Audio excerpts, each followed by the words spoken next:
Hello and welcome to ILTV's Israel Daily. I'm Aaron Porras. And before we begin, I want to again thank the thousands of you who have already subscribed to our new streaming platform at ILTV+. Your support's helping us to bring you the best and most unique content from Israel every day.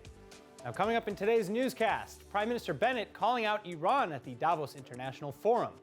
Meanwhile, Turkish President Erdogan trying to get closer to Israel while Jerusalem playing hard to get. And finally, the spring may have technically arrived in Israel, but it seems nobody told the weather. Temperatures continuing to drop amidst road closures, flood warnings, and more.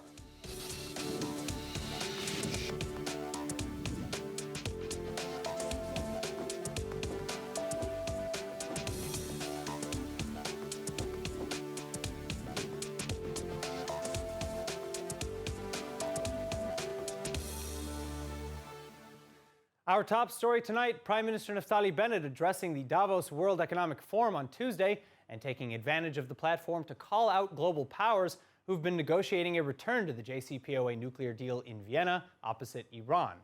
Bennett again warning against capitulating to Iranian demands, including for sanctions relief, calling Iran, quote, an octopus of terror and instability with a head in Tehran and arms stretching across the Middle East, sowing despair. I think the first thing is for the decent countries, the free world, to call Iran on what it's doing. They are the source of terror in the Middle East, and we have to fight back. The last thing you want to do with this sort of octopus is pour tens of billions of dollars into this apparatus. Because what will you get? You'll get terror on steroids. Right, everything we're seeing will be doubled and tripled because they'll be much stronger. I don't see any rationale why it makes sense for the free world to sign a deal with them that would give them money and at the same time allow them to continue. Joining me now with more is research fellow at the Jerusalem Institute for Strategy and Security, Dr. Emmanuel Navon.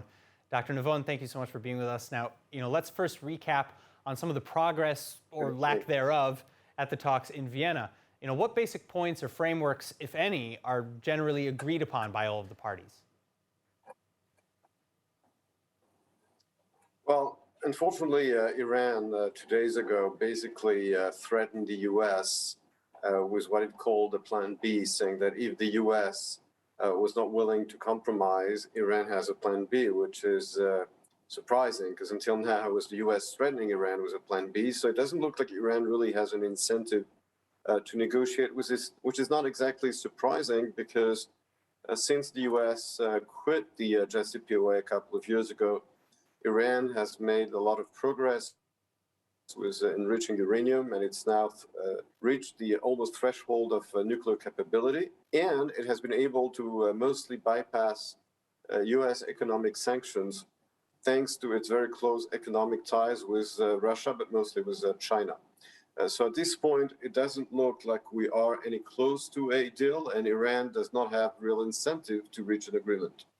All right, so, then this kind of bounces back to some of the things that Prime Minister Bennett was saying. He said that as a businessman, investing in Iran is not a sound investment in terms of a return on investment, deal or no deal.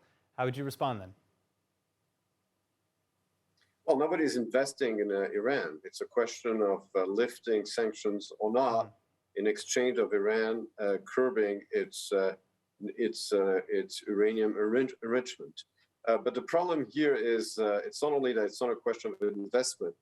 It's not a question of investment. It's also an issue of different interests and even competing interests within the Security Council among the permanent members, which are signatories of the JCPOA. Because as far as China is concerned, Iran is a very good economic investment, according to them, apparently, because they see Iran and the Middle East in general as one big gas station, which they need for their natural gas and oil needs. And therefore, for the Chinese, in fact, investing in Iran is a profitable investment for them, which is why they signed a wide-range agreement with Iran a few months ago. All right, so now I want to talk really briefly now about Iran's octopus of terror, as Prime Minister Bennett would say. Surely the P5+1 know about this, their malign regional activities. So is Bennett right when he suggests that negotiating parties don't know what they're getting into? of course, they know what they're getting into. And it was the decision of the permanent members of the Security Council back in 2013. To watch full episodes of ILTV's Israel Daily and tons of other content from Israel, visit our website at iltv.tv or download the ILTV Plus app.